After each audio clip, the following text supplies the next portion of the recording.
नमस्कार, मैं हूं प्रियंका। खबर दिन भर में आप सभी का स्वागत है। विश्व क्षय रोग दिवस पर प्रजापिता ब्रह्मा कुमारी ईश्वरीय विश्वविद्यालय शाखा टोंक द्वारा राजयोग भवन में नेहरू युवा केंद्र युवा कार्यक्रम खेल मंत्रालय भारत सरकार के संयुक्त तत्वावधान में कार्यक्रम आयोजित किया गया। इस मौके पर ब्रह्मा कुमारी संस्थान के मेडिकल विंग के सचिव राजयोगी बीके डॉक्टर बनारसी लाल ने विश्व के लिए टीबी मुक्त की शुभ भावना रखते हुए कहा कि हम सभी को तन व मन को हाइजीनिक रखना चाहिए। इसके लिए संस्थान सतत प्रयासरत है। उन्होंने कई लोगों के अनुभव सुनाते हुए कहा कि राजयोगी जीवन शैली अपनाने से सभी प्रकार की बीमारियों के साथ व्यसन मुक्त हो सकते हैं।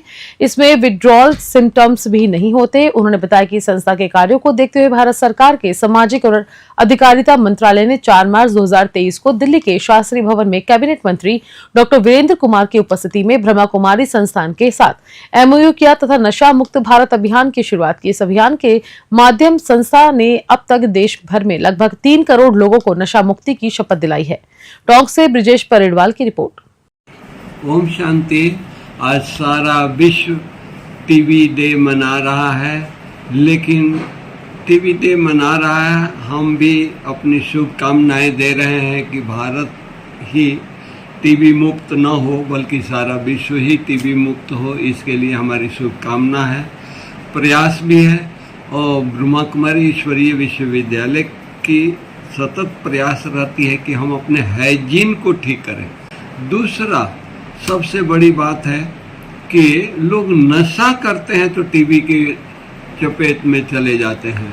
कोई भी नशा करते हैं तो उसमें टीबी की लंग्स खराब होती है। लंग्स खराब होने से वो टीबी होता है। तो हम नशे के बारे में हम दुनिया को जानकारी दे रहे हैं कि मेडिटेशन से नशा बहुत इजी तरह से लोग छोड़ देते हैं। कारण ये है कि हमारे डॉक्टर्स लोगों ने रिसर्च करके देखा है। हमारे मेडिकल विंग में 450 डॉक्टर हैं। उन्होंने रिसर्च किया है कि मेडिटेशन से अनेक बीमारियां ठीक होती है। मेडिटेशन राजयोगी लाइफ स्टाइल हम जब सिखाते हैं तो राजयोगी लाइफ स्टाइल में विड्रॉल सिम्टम्स नहीं होता। जब ये बातें भारत सरकार को पता लगी तो सोशल जस्टिस वेलफेयर डिपार्टमेंट ने 4 मार्च 2023 को शास्त्री भवन में एमओयू साइन हुआ। उनके कैबिनेट मंत्री डॉक्टर वीरेंद्र कुमार जी थे, स्टेट मिनिस्टर रामदास अठावले थे, चीफ सेक्रेटरी डायरेक्टर सभी उनके अधिकारी थे और वहाँ साइन हुआ। और आज लगभग 2.5 साल के लगभग 2 साल से अधिक हो गया, हम लोगों ने 3 करोड़ से भी अधिक लोगों को इसका एजुकेट किया है। 2.5 करोड़ लोगों से प्लेज लिया है। खेड़ली थाना पुलिस ने अवैध मादक पदार्थों की तस्करी पर सख्ती दिखाते हुए कार्रवाई की। पुलिस को मुखबिर से सूचना मिली थी कि एक व्यक्ति अवैध रूप से गांजा लेकर जा रहा है। इस पर थानाधिकारी धीरेन्द्र सिंह गुर्जर के नेतृत्व में पुलिस टीम ने आरोपी युवक सुगढ़ सिंह उर्फ अजीत मीणा निवासी कुट्टी साबदास को पकड़ लिया है। तलाशी में उसके पास से करीब 350 ग्राम गांजा बरामद हुआ। पुलिस ने आरोपी को गिरफ्तार कर उसके खिलाफ मामला दर्ज कर लिया है। इस मामले की जांच बहतूकला देवी धौलागढ़ थानाधिकारी संजय शर्मा को सौंपी गई है। पुलिस अवैध मादक पदार्थों के खिलाफ आगे भी कार्रवाई जारी रखेगी। खेड़ली से अखिलेश शर्मा की रिपोर्ट। आम आदमी पार्टी के कार्यकर्ताओं ने पूरे राजस्थान में पार्टी द्वारा चलाए जा रहे हॉस्पिटल विजिट कैंप के अंतर्गत धौलपुर जिला चिकित्सालय की स्वास्थ्य सेवा दवा वितरण काउंटर, सरकार द्वारा निःशुल्क जांचें, मेडिकल एवं पैरामेडिकल स्टाफ का मरीज से व्यवहार, पानी, शौचालय, वार्डों की सफाई आदि पर सुविधाओं के बारे में जानकारी ली। निरीक्षण के दौरान पाया गया कि अस्पताल में स्टाफ की तत्परता, दवाइयों की उपलब्धता और बुनियादी ढांचा संतोषजनक है। मरीजों ने मुफ्त दवाइयों और इलाज की सुविधा की सराहना की। हालांकि कमियां भी सामने आई। मरीजों की लंबी लाइन, गैस्ट्रो डॉक्टर की कमी, मेल वार्ड में एक बेड पर 2 मरीजों को ड्रिप चढ़ाई जा रही थी, शौचालय की सफाई में कमी, आपातकालीन वार्ड में नर्सिंग स्टाफ की अपर्याप्त संख्या। इस अवसर पर जिला अध्यक्ष फारूकी ने कहा कि हमारा उद्देश्य कमियां ढूंढना नहीं बल्कि इन्हें सुधारने के लिए प्रशासन एवं राज्य सरकार को अवगत कराना है। धौलपुर से संजय कसाना की रिपोर्ट। हॉस्पिटल विजिट कैंपेन के दौरान जो पूरे राजस्थान में आम आदमी पार्टी चला रही है, आज जिला चिकित्सालय धौलपुर में आए। इसमें कोई बात नहीं है, काफ़ी विशाल जिला चिकित्सालय बना हुआ है और इस जिला चिकित्सालय की तमाम गतिविधियों को देखने के बाद कुछ कमियां नज़र आईं तो कुछ अच्छाइयां भी थीं। बड़े स्तर पर हॉस्पिटल है, अभी 1 साल अभी पूरा नहीं हुआ है यहाँ शिफ्ट हुए हुए। कमियां ये पाई गई कि एक तो बड़ी लाइन लगी हुई थी, कुछ पेशेंट का कहना था कि वो प्राइवेट क्लिनिक भी देखते हैं, डॉक्टर थोड़ा लेट आते हैं। सेकेंडरी लाइन काफ़ी बड़ी थी, थोड़ी अव्यवस्था भी नज़र आई। जयपुर में जिला कलेक्टर डॉक्टर जितेंद्र कुमार सोनी के निर्देश पर रसद विभाग की बड़ी कार्रवाई हुई। परिवर्तन जांच दल ने सुल्तान नगर और गुर्जर की थड़ी इलाके में छापा मारते हुए 97 घरेलू गैस सिलेंडर जब्त किए हैं। जिला रसद अधिकारी त्रिलोक चंद्र मीणा के नेतृत्व में परिवर्तन दल ने घरेलू गैस सिलेंडरों का अवैध भंडारण और अवैध रिफिलिंग करते हुए 97 सिलेंडर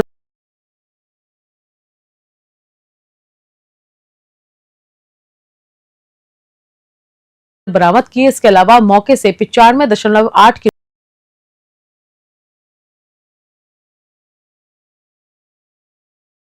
वाहन, एक इलेक्ट्रॉनिक मोटर और एक इलेक्ट्रॉनिक कांटा भी बरामद किया है। इस कार्रवाई से अवैध गैस कारोबार करने वालों में हड़कंप मच गया है। जयपुर से ब्यूरो रिपोर्ट। श्री विजयनगर व्यापार मंडल चुनाव 2025 में अध्यक्ष पद के लिए हनीश मिड्ढा, उपाध्यक्ष पद के लिए राजकुमार पपनेजा, कोषाध्यक्ष पद के लिए पीयूष बिलंदी और सचिव पद के लिए अमित मिड्ढा निर्विरोध निर्वाचित हुए हैं। मुख्य चुनाव अधिकारी महेंद्र कुमार चौधरी ने व्यापार मंडल कार्यालय में सभी नामांकन फॉर्म की जांच के बाद ये घोषणा की। चारों पदों पर केवल एक उम्मीदवार होने के कारण मतदान की आवश्यकता नहीं पड़ी और सभी पदाधिकारी निर्विरोध निर्वाचित हुए। व्यापारियों में इस नई कार्यकारिणी के चयन को लेकर उत्साह देखा गया। श्री विजयनगर से जय किशन की रिपोर्ट। नीमका थाना जेल में एक कैदी पर अन्य 6 कैदियों ने जानलेवा हमला कर दिया। पीड़ित कैदी अशोक कुमार लामा ने इस मामले में FIR दर्ज करवाई है। अशोक कुमार के मुताबिक वह शौचालय जा रहा था। इसी दौरान बैरक नंबर 5 के सामने कुलदीप उर्फ केडी, संदीप उर्फ सन्नी, सदाम हुसैन, विकास कुमार, कमलेश और श्रीराम बिजारणिया ने उस पर हमला कर दिया। आरोपी कैदियों ने लात घूंसों से मारपीट की। इस हमले में अशोक की नाक और कंधे पर गंभीर चोटें आई। जेलर रवेश कुमार पुरोहित ने मामले में क्या कुछ कहा, देखिए नीमका थाना से रविकांत अग्रवाल की रिपोर्ट में। जी सर, कल शाम को तकरीबन 6:15 साढ़े 6 के बीच में अशोक पुत्र मंगलचंद बंदी है जो लंगर कार्य में सहयोग करता है, वो शौचालय में शौच करने के लिए उतर गया था बैरिक नंबर 6 के आगे। तो वहाँ बैरिक नंबर 5 और 6 के कुछ बंदी मिलकर के 6-7 जने थे, मिलकर इसके साथ मारपीट की, इसको चोट पहुँचाई और काफ़ी ब्लडिंग हुई और शोर शराबा सुनकर मैं तुरंत अंदर गया। ड्यूटी पर हमारे लाशनी प्रहरी थे, हम दोनों ने जाकर तुरंत उसमें बीच में को छुड़वाया और उस बंदी को उपचार दिलवाया और फिर उसकी प्रार्थना पत्र के साथ उसको FIR दर्ज करवाई थाने के अंदर। थाने से जाप्ता आया, परिस्थिति को नियंत्रण किया। अभी FIR दर्ज करवा दी गई है और उसकी प्राथमिक जांच चल रही है। अभी उसको मेडिकल मारने के उस बंदी को स्थानीय चिकित्सालय लेके गए हैं ASI गणेश सिंह द्वारा। कैला देवी लक्खी मेले को लेकर मंदिर ट्रस्ट प्रशासन ने प्रेस वार्ता आयोजित की, जिसमें यात्रियों की सुविधाओं और व्यवस्थाओं की विस्तृत जानकारी दी गई। इस बार प्लास्टिक और पॉलिथीन पर पूरी तरह से प्रतिबंध रहेगा। वहीं सुरक्षा और सफाई के लिए विशेष इंतजाम किए गए हैं। 26 मार्च से 11 अप्रैल तक आयोजित होने वाले कैला देवी लक्खी मेले को लेकर मंदिर ट्रस्ट प्रशासन पूरी तरह तैयार है। प्रेस वार्ता में ट्रस्ट प्रशासन ने बताया कि इस बार मेले में 350 से अधिक CCTV कैमरे लगाए गए हैं, जबकि 400 सफाई कर्मी 24 घंटे सफाई व्यवस्था में तैनात रहेंगे।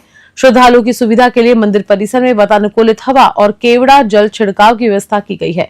साथ ही उचित मूल्य पर प्रसाद की दुकानें लगाई गई हैं। ट्रस्ट प्रशासन ने श्रद्धालुओं के लिए पार्किंग से मंदिर तक वाहनों की व्यवस्था भी की है। करौली से राधा रमन सारस्वत की रिपोर्ट। कैला देवी का मेला वैसे विधिवत रूप से 26 तारीख को प्रारंभ हुआ है, लेकिन पिछले कुछ सालों से ये ट्रेंड रहा है कि दर्शनार्थी पहले से ही आना शुरू हो जाते हैं। 2-3 दिन से दर्शनार्थियों की संख्या में बेतहाशा वृद्धि हुई है। मंदिर ट्रस्ट पिछले 3-4 साल से इस ट्रेंड को ध्यान में रखते हुए दर्शनार्थियों को बहुत ही सुगम और सरल और अच्छी तरह से दर्शन हो, इस पर ज़्यादा फोकस करता है। हम ट्रस्ट के माननीय बोर्ड ट्रस्टी महोदय श्री कृष्ण पाल जी हमें बराबर दिन में कम से कम 10 बार हमें ये निर्देश देते रहते हैं कि दर्शनार्थियों को किसी प्रकार की कोई असुविधा नहीं हो और उनको बहुत ही सुगमता से दर्शन हो सके। उनके लिए हमने पानी की, सफाई की और ठहरने की बहुत अच्छी व्यवस्थाएँ की हुई है। आपने अवलोकन करके देखा होगा, कतारों में उनको दर्शन कराए जाते हैं और जैसे मंदिर के पास आते हैं उनके पास केवल जल और माँ की गंगा जल का छिड़काव किया जाता है, जिससे उनको तरोताज़ा महसूस सके। इसलिए हर बार हम ये महसूस करते हैं कि दर्शनार्थियों दुकानदारों के द्वारा काफ़ी उनके साथ चीटिंग की जाती है। हमने पिछले साल जब 70 दुकानें हमने निःशुल्क देकर और कुछ गुणवत्ता का प्रसाद उसमें हम जो है उपलब्ध करा रहे हैं। इस बार जिला प्रशासन, पुलिस प्रशासन, कृषि प्रशासन मिलकर ये प्रयास कर रहा है कि मंदिर में पॉलीथीन की बिल्कुल भी एंट्री नहीं होगी। मंदिर ट्रस्ट ने कागज़ की थैलियों में सारा प्रसाद पैक करवाया है और बहुत ही अच्छी गुणवत्ता का प्रसाद है। पानी की हमने विशेष व्यवस्था की है। कतारों में दर्शनार्थियों को पानी की बोतलें पर्याप्त मात्रा में कराई जाएंगी और उनके वितरण के लिए स्काउट गाइड और पुलिस सारी व्यवस्थाएं मिलेंगी। मेले को लेकर क्या तैयारियां मंदिर प्रशासन की ओर से की गई हैं? सर्वप्रथम आप सभी को और जो लोग भी आपके दर्शक हैं उन सबको कैला देवी मंदिर ट्रस्ट की तरफ से आने वाले चैत्र महापर्व की शुभकामनाएं। और हमने पूरी तैयारियां की हुई हैं, हर वर्ष करते हैं और आप लोगों ने अभी देखा भी होगा। यात्रियों को, भक्तों को कैला देवी मंदिर ट्रस्ट की तरफ से जो लोग भी यहाँ पर दर्शन करने के लिए आने वाले हैं या आ रहे हैं, पिछले 3-4 दिनों से आप देख रहे हैं कि बहुत भक्तों की संख्या में काफ़ी बढ़ोतरी हो ही गई है। उनको कैला देवी मंदिर ट्रस्ट पूरी तरह से आश्वस्त करता है कि उन्हें किसी भी तरह की कोई परेशानी नहीं होगी। उनके लिए जगह जगह पर हमने प्याऊ की व्यवस्था करी है। गर्मी को देखते हुए शीतल जल की व्यवस्था पूरे रास्ते में की है। 2 भंडारे हमारे बड़े कल्याणी में और राजौर में 2 भंडारे कार्य कर रहे हैं।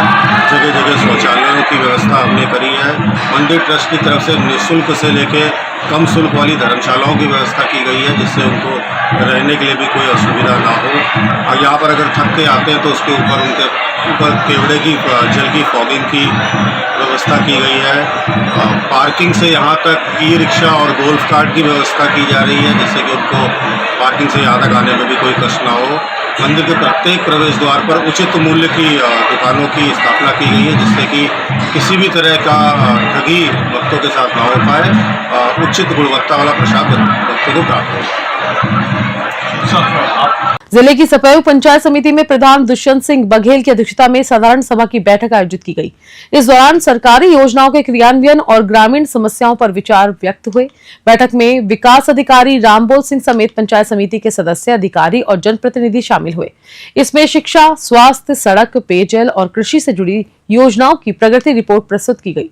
प्रधान दुष्यंत सिंह बघेल ने अधिकारियों को स्पष्ट निर्देश दिए कि विकास कार्यों में लापरवाही बर्दाश्त नहीं होगी और अनुपस्थित अधिकारियों पर सख्त कार्रवाई की जाएगी। ग्रामीणों को हो रही समस्याओं के समाधान पर भी चर्चा हुई और जल्द निराकरण का आश्वासन दिया गया। धौलपुर से संजय कसाना की रिपोर्ट। जिले के परबतसर पंचायत समिति के अधीन आने वाले ग्राम धोलियों के ग्रामीणों ने ग्राम पंचायत परिसीमन को लेकर विरोध दर्ज कराया है। ग्रामीणों ने जिला कलेक्टर को ज्ञापन सौंपते हुए मांग की है कि उनका गांव राबड़ियाद पंचायत में ही रहे, अन्यथा वे चुनाव बहिष्कार करेंगे। ग्रामीणों का कहना है कि वे पीढ़ियों से ग्राम पंचायत राबड़ियाद से जुड़े हुए हैं, जिससे उनकी दिनचर्या, यातायात और आर्थिक सामाजिक गतिविधियां सुगम बनी हुई हैं, लेकिन प्रशासन ने नए परिसीमन में उन्हें मुंडोता ग्राम पंचायत में सम्मिलित कर दिया है, जिससे वे सहमत नहीं हैं। इससे पहले भी ग्रामीण एसडीओ परबतसर को ज्ञापन सौंप चुके थे, लेकिन सरकार द्वारा जारी नई सूची में उनका गांव फिर से मुंडोता में दिखाया गया है। अब ग्रामीणों ने चेतावनी दी है कि यदि उनकी मांगे नहीं मानी जाती है तो आगामी चुनावों का बहिष्कार करेंगे। डीडवाना से गुलाब नबी की रिपोर्ट। धौलपुर थाना सदर क्षेत्र के नथा का पूरा गांव में एक विद्युत कर्मचारी की लंबी बीमारी के बाद मृत्यु हो गई। पुलिस ने शव का पोस्टमार्टम कराकर परिजनों को सौंप दिया है। मृतक राजेश पुत्र कालीचरण विद्युत विभाग में कार्यरत थे और काफी लंबे समय से बीमार चल रहे थे। सोमवार को उनकी तबीयत ज्यादा बिगड़ी और उनका निधन हो गया। परिजन शव को लेकर जिला चिकित्सालय पहुंचे, जहां पुलिस ने कानूनी प्रक्रिया पूरी करते हुए शव को मोर्चरी में रखवाया। बाद में परिजनों की सहमति से पोस्टमार्टम कर शव अंतिम संस्कार के लिए सौंप दिया गया। धौलपुर से संजय कसाना की रिपोर्ट। सर, क्या मामला था? आज एक थाने पर तहरीर प्राप्त हुई थी। राजेश कुमार निवासी है नत्था कपड़ा सुंदरपुर का, जिसके परिवार जब उन्होंने तहरीर थाने पर दी कि उक्त बिजली कर्मचारी था, जिसकी लंबे समय से बीमारी के कारण आज मृत्यु हो गई है, जिसका पोस्टमार्टम कराया जा रहा है। जो भी उचित कारण है पोस्टमार्टम का पता चलेगा। खाजूवाला पुलिस ने बड़ी कार्रवाई करते हुए नशे की अवैध फैक्ट्री का भंडाफोड़ किया है। पुलिस ने 5.5 किलो डोडापोस्ट, 2,08,660 रुपए की बिक्री राशि और मिक्सी मशीन, इलेक्ट्रॉनिक कांटा पैकिंग सामग्री जब्त की है। पुलिस को 11 KYD में एक घर के अंदर गहरे गड्ढे में डोडा पोस्ट छिपाए जाने की सूचना मिली थी। कार्रवाई के दौरान आरोपी महिला भोलाबाई के खिलाफ NDPS एक्ट में मामला दर्ज किया गया है। वहीं आरोपी के पति पर पहले से ही 4 मुकदमे दर्ज हैं। इस गिरोह में आरोपी के ससुर, देवर और देवरानी भी शामिल हैं, जिनके खिलाफ पहले से ही अवैध शराब के मामले दर्ज हैं। CO अमरजीत चावला के सुपरविजन में SHO सुरेंद्र कुमार प्रजापत ने NDPS एक्ट में मामला दर्ज कर आगे की जांच शुरू कर दी है। खाजूवाला से धर्मपाल लेखा की रिपोर्ट। अवैध मादक पदार्थों के खिलाफ श्रीमान IGP साहब रेंज बीकानेर और SP साहब जिला बीकानेर के सुपरविजन में इनके निर्देशानुसार अभियान चलाया जा रहा है। तो आज श्रीमान CO साहब व्रत खाजूवाला के निर्देशानुसार उनके सुपरविजन में हम कोई कार्रवाई करने के लिए निकले तो कांस्टेबल आइदान को जरिए मुखबिर सूचना मिली कि शमशेर सिंह रायसिंह निवासी 11 KYD B जो जेल में है, उसकी पत्नी अभी भी डोडा पोस्ट घर पे पीस कर बेच रही है और तुरंत रेड डाली जाए तो मिल सकता है। जिस पर हम वहां पर पहुंचे तो घर पे ये भोलाबाई मिली, शमशेर सिंह की पत्नी, और घर की तलाशी लेने पर उसके पशु बाड़े के अंदर एक ड्रम के अंदर अंडरग्राउंड पानी की टंकी डाल के अंडरग्राउंड स्थान बनाया हुआ था जहां पर उन्होंने डोडा पोस्ट छुपाए हुए थे। कुछ डोडा पोस्ट पशु बाड़े में पिसा हुआ भी मिला। इस प्रकार से कुल 5 किलो 518 ग्राम डोडा पोस्ट हमने उसके कब्जे से टंकी सहित बरामद किया है और बिक्री राशि 2,08,659 रुपए भी बरामद किए हैं, जो एक बैग में डाले हुए थे, खुले थे। ऐसा ही लग रहा था कि ये जिले के कोलारी कस्बे के पास एक दर्दनाक सड़क दुर्घटना हो गई, जिसमें बाइक सवार 2 युवक गंभीर रूप से घायल हो गए। हादसे के तुरंत बाद स्थानीय लोगों ने घायलों को जिला अस्पताल पहुंचाया, जहां उनकी हालत नाजुक बनी हुई है। घटना सोमवार दोपहर करीब 4 बजे की है। घायलों की पहचान मान सिंह और विष्णु के रूप में हुई। परिजनों के मुताबिक दोनों बिजली का बिल भरने जा रहे थे, तभी बाइक अनियंत्रित होकर एक पेड़ से टकरा गई। स्थानीय ग्रामीणों ने तत्परता दिखाते हुए दोनों घायलों को तुरंत अस्पताल पहुंचाया। डॉक्टरों के अनुसार दोनों की स्थिति गंभीर बनी हुई है और उनका इलाज जारी है। धौलपुर से ब्यूरो चीफ संजय कसाना की रिपोर्ट। बुलेटिन में फिलहाल इतना ही। मैं लेती हूँ इजाजत। नमस्कार।